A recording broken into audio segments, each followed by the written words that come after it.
Buddies, the Halloween Visitor. Written by Michelle Smith, illustrated by Tammie, Lyon. It was Halloween in Fernfield. The buddies were admiring all the spooky decorations. "Check it out, dudes," Mudbud said.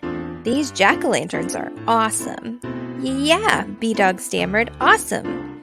Just then, a black cat dashed past the puppies. "Ah!" B-Dog jumped. "Dude, you're not scared of a cat, are you?" Mudbud asked B-Dog. "Yo, I wasn't scared," B-Dog said, "but black cats are bad luck."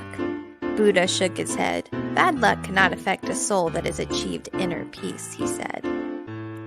"Yeah, besides, that's just a myth," Rosebud added.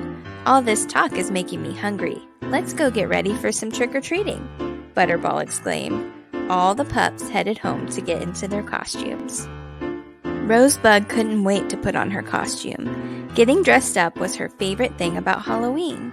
She was trotting by a shop when the same black cat scurried past. "Silly B-Dog," Rosebud said to herself. "How could he be scared of a cute little kitty?" Just then, a cold wind blew down the street, and Rosebud was attacked by a plastic skeleton. "Eek!" she cried. "You're totally messing up my hair." On his way home, Butterball stopped at an apple bobbing booth that was set up at the town hall. "Want to give it a go, Butterball?" Deputy Sniffer asked. "Sure," Butterball replied. A tasty snack was just what he was looking for. Butterball dunked his face into the water. He came up with a shiny red apple in his mouth. Then he saw the black cat passing by. "Hey you!" Butterball blurted out, dropping the apple. "Caw!" A big black crow dove down and stole Butterball's apple.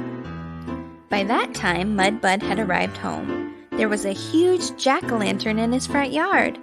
"Awesome," he said. Then he saw the black cat passing by. "Hey," Mudbud called with a friendly tail wag. "Welcome to Fernfield, dude." He tried to run toward the cat. Splat! He slipped and fell right into the jack-o'-lantern. "Oh no," Mudbud said with a groan. He knew he was in for something really scary now. A bath. It was almost time to go trick-or-treating. Buddha put on his costume. Then he decided to center himself with a little yoga. He was doing a complicated pose when the black cat ran by. "Namaste, friend," Buddha said peacefully. But suddenly, a fire truck drove by with blaring sirens. "Oh dear," Buddha said, "now my chi is totally off." When the buddies were dressed in their costumes, they met up at the park. They all admitted that B-Dog might have been right. "Strange things happen when that black cat is around," Rosebud said with a shiver. "Maybe she is bad luck." "Shh," Buddha warned. "There's the black cat now." They hid and watched the cat hurry past. "Let's follow her," Mudbud whispered. "Follow her?" B-Dog whispered back. "Are you crazy?" "Mudbud is right," Rosebud said. "If this cat is bad luck, we need to warn people. But first, we need to find out where she lives." She ran after the cat. Mudbud and Buddha followed. "Aren't we going trick-or-treating?" Butterball complained. But he ran after the others. "Man, this is whack," B-Dog exclaimed. "Wait for me." They followed the black cat up one street and down another. Finally, she reached a deserted old shed at the edge of town. She crawled in through a hole in a board. The buddies peeked in the window. "Here, kitty, kitty," Butterball called. "Shh," Buddha warned. But it was too late. The cat had heard them. She dashed behind her bed of rags to hide from the puppies. What do you want?" she asked nervously. "We won't hurt you, little dude," Mudbud said.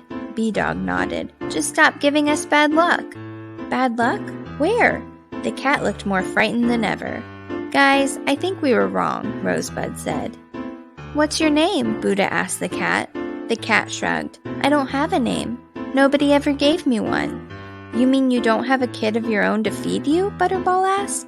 "Don't worry," Buddha said. "We'll find you a home." The buddies and their new friend headed back into town. Butterball sniffed the air. "I smell sweets," he said. "They must be inside that house." He pointed to a big house with lots of scary decorations. The buddies and the cat walked up to the front door. It suddenly swung open.